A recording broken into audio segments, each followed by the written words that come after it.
tadi diralat oleh Pak Samsudin, tidak 253 tapi sudah realnya naik. Tadi tak hitung juga, kalau 702 masuk 253, saya terus 36%, padahal sudah hampir 6 bulan kerja loh.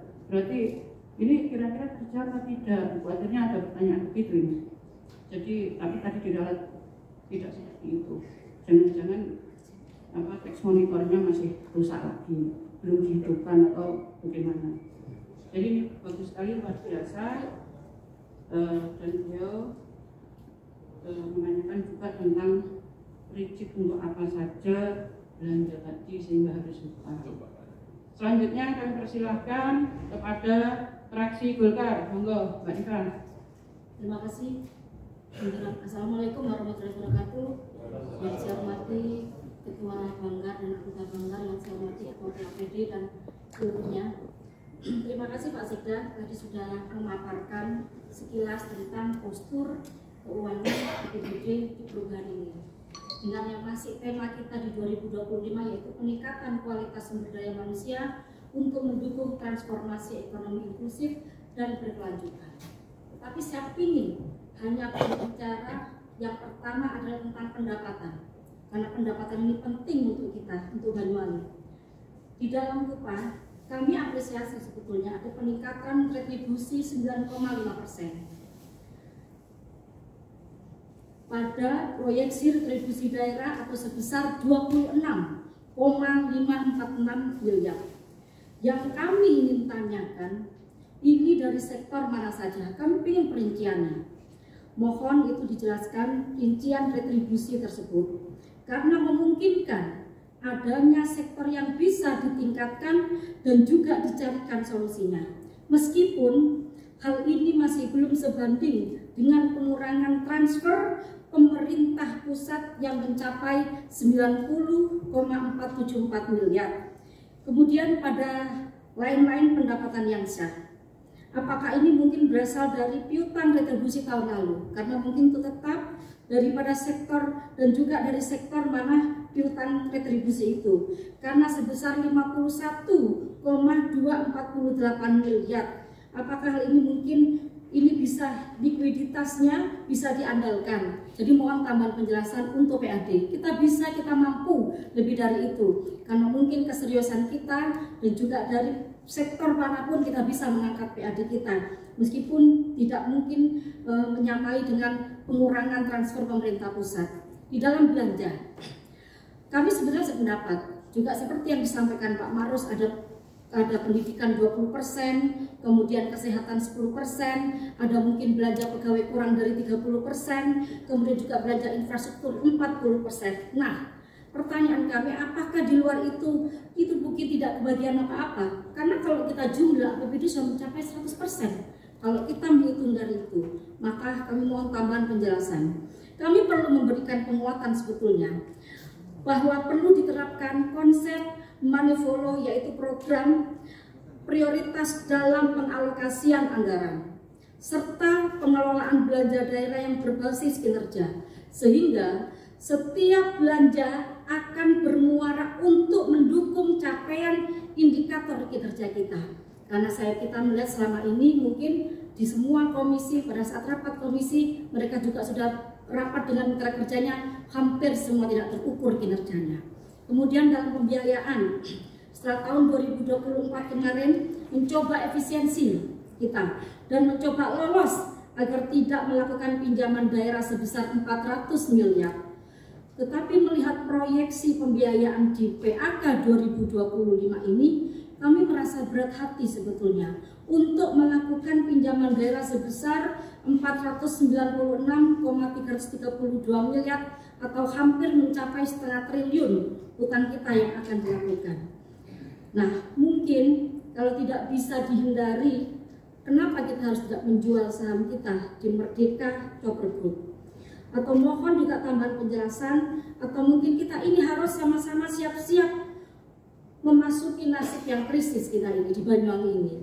Jadi kami mohon juga mau tambahan penjelasan, karena 2024 kemarin kita bisa lolos dari 400 miliar, tapi justru di PAK 2025 ini akan ada 496,332 miliar. Terima kasih pimpinan. Ya, terima kasih, pertanyaan yang sangat luar biasa karena memang hari ini kita membahas tentang pendapatan, belanja dan pembiayaan. Jadi insya Allah bisa naik kan gitu, harus naik. Jadi bisa ya Pak Sekda ya, harus naik. Okay. Apalagi kemarin saya dengar Ibu Bupati menyampaikan semua SKPD harus menjadi SKPD penghasil kan begitu. Luar biasa Bupati kita. Jadi lanjutnya yaitu Gerindra. Oh Nasdem dulu, monggo Nasdem. Terima kasih. Assalamualaikum warahmatullahi wabarakatuh. Yang kami hormati Ibu Ketua Banggar serta teman-teman Banggar, yang kami hormati Ketua TLAPD bersama jajarannya. Mencermati pembahasan kali ini, memang anggaran terbanyak adalah dari Dinas Pendidikan dan Dinas Kesehatan. Dinas Pendidikan muncul beberapa perubahan anggaran yang signifikan. Tentu ini menjadi pertanyaan bagi kami dengan adanya banyaknya anggaran yang telah dirubah di dalam perubahan ini. Kegiatannya harus banyak menyentuh masyarakat banyak, sehingga Dinas Pendidikan harus bisa meningkatkan kualitas pendidikan yang merata, sehingga tidak ada sekolah favorit dan sekolah tidak favorit. Karena selama ini masyarakat berebut untuk bersekolah favorit, sementara anggaran di Dinas Pendidikan ini menduduki yang paling tinggi, yaitu 20% dari APBD. Untuk itu kami memerlukan tambahan penjelasan. Yang kedua terkait dengan Dinas Kesehatan. Dinas Kesehatan menduduki peringkat kedua dalam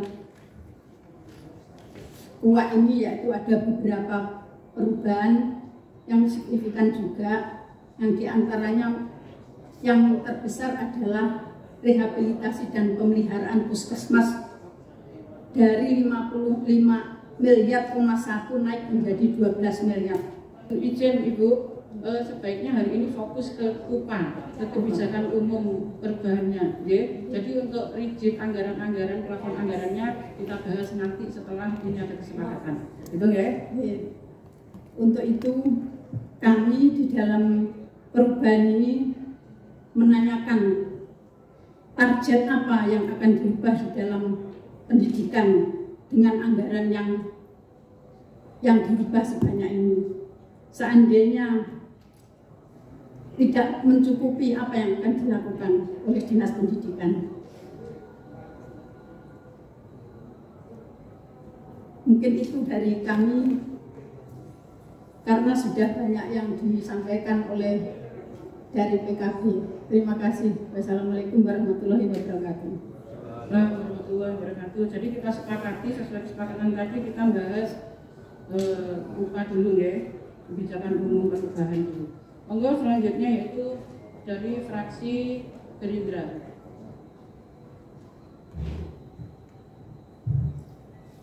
Assalamualaikum warahmatullahi wabarakatuh.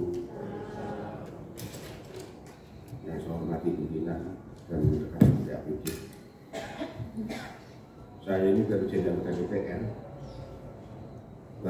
DPR. Ternyata disuguhi hutang. Saya nggak paham ya dengan situasi yang ada. Kita punya dapat pendapatan, tapi hutang kita selalu bertambah. Apa solusi pemerintah Kabupaten Banyuwangi? Teman-teman yang hadir di sini, kita punya tanggung jawab kepada Allah. Saya ngomong begini, tapi kita punya hati.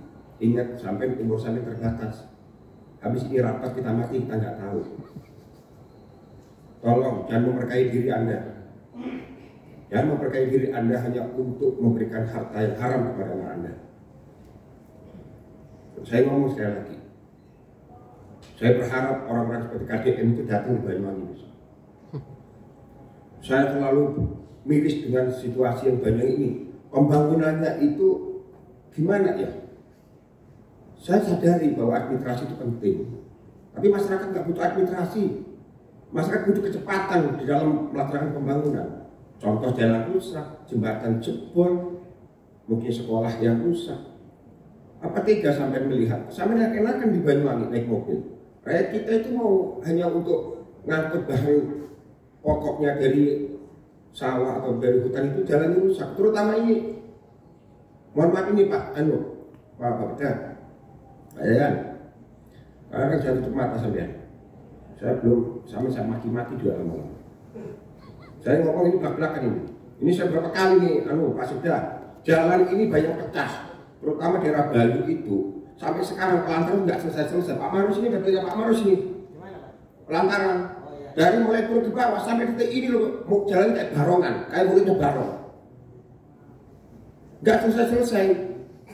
Ini saya coba minta bantuan dari pusat untuk penganggaran 1,7 kilo. Itu luar biasa. Ini mohon maaf nih, luar biasa ini. Apa perlu DPR balik-balik meja? Hah? Kayak gini kan nggak benar. Saya partai pendukung, saya partai pengusung. Saya nggak mau pemerintahan ini menjadi konyol di mata saya. Saya kemarin rapat di Malang. Saya sampaikan jangan main dengan negara. Bapak Prabowo sudah menyampaikan jangan main-main. Hanya saya di sini tekankan, mari bersama-sama Pak Sekda dan teman-teman TAPD. Kerja itu nyata saja lah. Kalau memang sudah ada lubang, jangan lupa administrasi. Belum selesai, belum. Kapan Pak? Rakyat nggak butuh administrasi, rakyat butuh jalan baik. Ini kita nggak tahu targetnya kita setahun ini berapa, paving itu berapa, aspal itu berapa. Apa perlu obok-obok sekarang?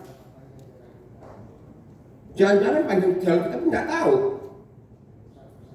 Makanya kemarin saya agak ngomong, kalau teman-teman ditanya, dijawab langsung. Karena teman-teman harus bisa menguasai dari sistem yang sudah teman-teman bertanggungjawabkan.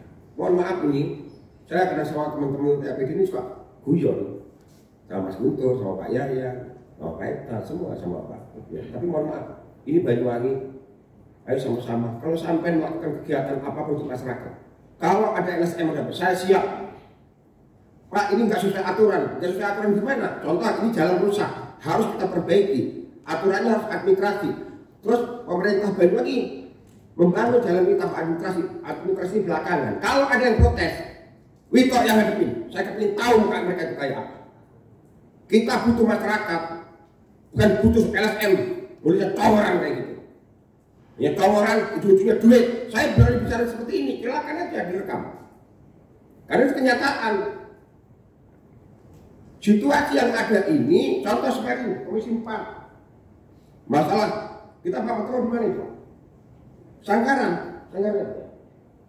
Hanya kalau lubang ditanamin apa itu? Pisang.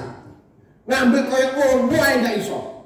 Nunggu administrasi, nunggu begini. Kapan? Masyarakat nggak butuh administrasi, masyarakat butuh tempat dilaksanakan perbaikan. Itu loh Pak Sekda. Itu harapan saya, nggak usah administrasi. Perkara nanti ini Pak nggak bisa, aturannya begini. Iya, aturan yang mana? Masyarakat nggak butuh aturan, masyarakat butuh percepatan tentang perbaikan jalan. Sekali lagi saya ngomong, ayo teman-teman, mulai buka dada, buka hati, buka pikiran. Nggak usah takut dengan siapapun. Kalau Anda benar melakukan tindakan untuk masyarakat, DPR Banyuwangi semua akan berlaku. Karena gini Pak, kalau buka administrasi, Pak Sekda, buka administrasi, jembatan itu rusak. Lewat undi wong Pak. Ini ada jalan di Bali pecah sekarang, pecah jadi dua, Pak Sekda. Saya sudah laporkan kemarin kepada Pak Eta. Apa tindakannya? Apa nunggu jebol dulu, nunggu anggaran tambah banyak? Kalau itu diperbaiki cepat kan selesai, administrasi belakangan. Masa nunggu administrasi ini nunggu orang mati Pak? Kalau nunggu orang mati, sampai dosa sama saya Pak. DPR, waktu-waktu DPR juga dosa. Wakil rakyat. Yang kedua, masalah Bu Eni tadi, Pak Sekda, jangan ngomongin poker DPR ada 2M. Kalau bisa 10 miliar pokernya DPR. Biar kita bisa berikan yang terbaik untuk masyarakat saya. Oke, 2 miliar. Nggak pantas Poker memilih itu. Saya nggak tahu nih Poker itu tanggung jawabnya siapa sebenarnya. Apakah Pak Sekda apa ketua? Berapa sebenarnya Poker kita? Saya ingin tahu. Kalau mau buka-bukaan, wakil dapat berapa? Ketua dapat berapa? Anggota dapat berapa? Ini persoalan Banyuwangi. Saya tidak mau iri dengan apapun yang terjadi. Tapi jangan itu menjadi alasan itu, Pak Sekda. Minta tolong ya. Dari Fraksi Partai Gerindra menegaskan, hari ini saya sampaikan bahwa Fraksi Gerindra menginginkan percepatan pembangunan kalau ada masalah di lapangan segera dilaksanakan. Apakah salah kalau kita harus mendahului pekerjaan administrasi belakangan, Pak? Dan masyarakat kita butuh. Masyarakat kita ini butuh, Pak. Kok sampai orang masyarakat di Dewi yang pasar jeblok gara-gara jalan lubang? Yang dosa Pak Guntur, yang dosa Witok, yang dosa Bu Nikmah, yang dosa itu Pak Maros Kiai. Yang nggak dosa, kabeh nggak dosa. Nah ini sama-sama. Ayo, selama ini saya sampaikan. Kayaknya penekanan-penekanan dari media, SM juga kan tidak terlalu sekarang. Saya juga insya Allah bisa memberikan yang terbaik untuk bantu-bantu rekan-rekan, baik eksekutif dan legislatif. Sekali lagi, saya minta tolong Pak Sekda, Pak Yayan, dan teman-teman semuanya.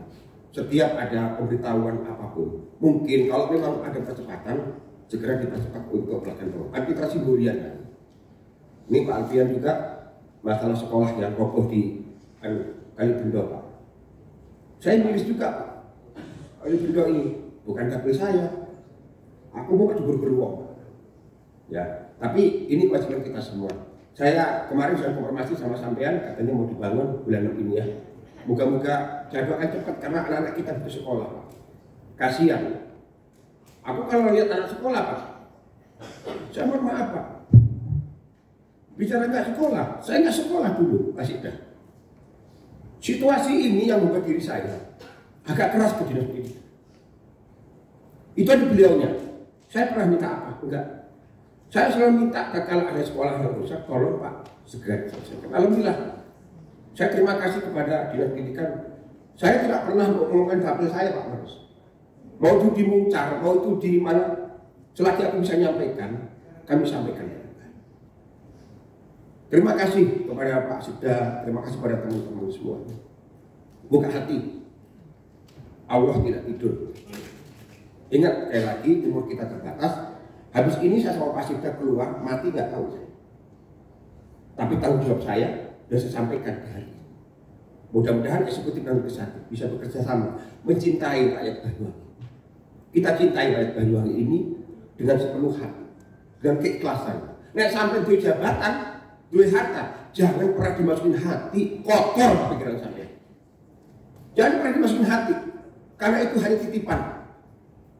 Hari ini sampai kepala dinas, Pak Yan hari ini kepala dinas, besok bisa juga nggak dapat jabatan dia. Ya, kita ngomong belak-belakan sekarang. Tapi mari kita berdoa sama-sama, menguatkan hati kita untuk pengorbanan kepada masyarakat, khususnya masyarakat Kabupaten Banyuwangi. Terima kasih. Semoga Allah selalu memberikan kekuatan, panjang umur, kesehatan, kesetiaan, dan semangat juang kepada masyarakat Kabupaten Banyuwangi. Terima kasih. Wassalamualaikum warahmatullahi wabarakatuh.